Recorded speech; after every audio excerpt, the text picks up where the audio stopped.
कलाकार जीवन पंडा आमर यही जंजालमय जीवन में जदि हस नहीं ताहले जीवन किसी रस नहीं तेणु जीवन आमको हसई पार्टी सार से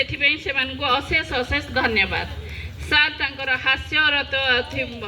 कलारे आमको बहुत आनंद दियंती सार होचंदी आमर स्वर्गत राधाकांत पंडा संतान सुजोग संतान सार तांकर अभिनय जीवन आरंभ करते 1979 तेणु से तांकर बहुत कलार अधिकारी सिनेमा मंचर अभिनय भी करती तेणु सार को आम डाकबू से आमको किसी कहे जीवन सर टी ताली मार्की सार को स्वागत जनातु।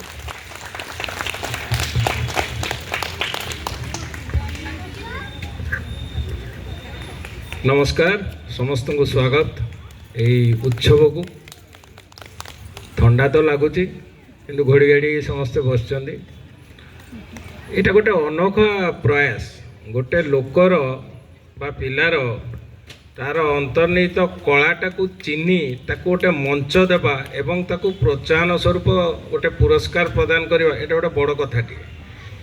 तो मो पिलादिने आमे मंच खोजुलु बर्तमान पिलांग पे मंच प्रस्तुत अच्छी किंतु पिलांग संख्या कम आमे मंच खोजुलु कोठी कौन होउची टिके जाई जदि कौन किछि करंतु लोक चिन्हते जानते। तो नाटकर कथा हो बा वक्तृता प्रतियोगिता हो बा चित्रांकन प्रतियोगिता हो बा जेकोसी प्रतियोगिता हो भुवनेश्वर सेतबेले एते वाइडर स्पेक्ट्रम रे नथिला जे जणे जनकर कला देखै परिबो। अच्छा कलाटा जदि करके मु घरे लुचेकी रखी तो देखियो कि मु एकुटिया देखी घरे पढ़नु एवढा करछु चित्र करछु हांकुछु हम करछु सम करछु। तो सेही संठना भितर थाई जेतबेले गोटे जिनिसटे समस्त आदृत हुए सेतबेले सब प्रशंसाटा मिले। तो मु सेमिति मोर कैरियर भितर पेंटिंग हो लेखा हो बा अभिनय हो एगुड़ा सबू लुचि लाचिकी आरंभ करी जेतोले लोक आसिक प्रशंसा कले बापा घरे बापा से कहले जो मो पु किसी करुँच तेणु यही जो स्पृहाटा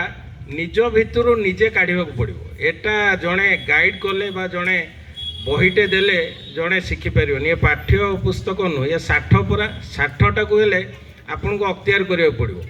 एवं सबू जिन आप अख्तियार करेंगे एमती गोटे कौन जिनस नहीं आप एटा को छाड़ी ताको सबू अख्तियार करें। हाँ मास्टरी हो पार गोटाके किंतु अख्तियार सब करें। तेणु आज सन्धार जो मैंने पुरस्कृत होती से आग धन्यवाद देवी कारण से मैठू हुए तो आउ दीपाद आगू काढ़े आउ कि गोटे भल जिन चिंता करने